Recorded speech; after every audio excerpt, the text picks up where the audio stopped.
Laga terakhir ronde keempat kualifikasi Piala Dunia 2026 akan mempertemukan timnas Indonesia dengan Irak. Dan inilah momen paling menentukan, laga yang akan menjawab satu pertanyaan besar. Apakah mimpi Indonesia menuju Piala Dunia masih hidup atau harus berakhir malam ini? Setelah kalah tipis 2-3 dari Arab Saudi, Indonesia kini berada di posisi sulit. Namun asa belum sepenuhnya padam. Segalanya akan ditentukan di laga kontra Irak, tim yang saat ini menjadi paling konsisten di grup. Secara permainan, Indonesia menunjukkan progres nyata di bawah Patrick Kluivert. Tim ini tampil berani menekan, tidak takut membangun serangan dari bawah, dan punya kecepatan dalam transisi. Namun, masalah utama masih sama, fokus di lini belakang dan efisiensi di depan gawang.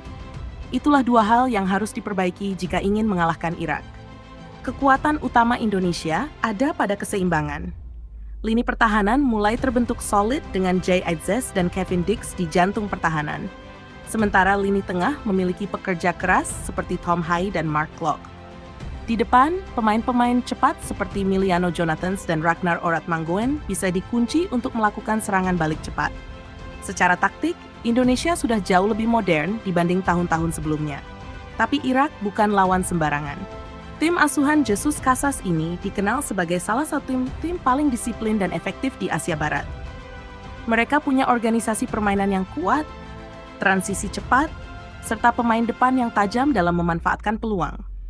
Irak juga unggul dalam duel udara dan kekuatan fisik, dua hal yang sering jadi masalah bagi tim-tim Asia Tenggara. Irak biasanya menggunakan formasi 4-3-3 dengan pressing ketat di tengah. Mereka jarang membiarkan lawan menguasai bola terlalu lama, dan begitu bola direbut, mereka langsung menyerang dengan umpan vertikal cepat. Inilah gaya yang bisa sangat berbahaya bagi Indonesia jika kehilangan bola di area sendiri. Untuk bisa meraih hasil positif, Indonesia harus tampil sangat disiplin. Gelandang tidak boleh kehilangan bola di area tengah. Dan bek harus tetap rapat menghadapi pergerakan striker Irak yang eksplosif. Selain itu, setiap peluang sekecil apapun harus dimanfaatkan. Karena dalam laga sebesar ini, satu gol bisa mengubah segalanya. Laga ini juga punya tekanan tersendiri, karena ini adalah pertandingan terakhir di ronde keempat. Jika Indonesia menang, Garuda dipastikan melaju ke ronde kelima dan menjaga mimpi menuju Piala Dunia tetap hidup. Jika imbang, peluang masih ada, tapi sangat tipis. Dengan catatan, Arab Saudi harus mengalahkan Irak di laga lain. Namun jika kalah, Indonesia dipastikan tersingkir dari persaingan. Artinya, tidak ada pilihan lain selain menang. Inilah saatnya, seluruh kekuatan, kerja keras, dan semangat Garuda dikeluarkan sepenuhnya. Dengan dukungan penuh supporter, Indonesia harus percaya bahwa mereka bisa menaklukkan tim skuad Irak. Laga ini bukan hanya soal 3 poin, tapi soal harga diri dan masa depan sepak bola Indonesia. Dan mungkin, dari pertandingan terakhir inilah sejarah baru bisa dimulai.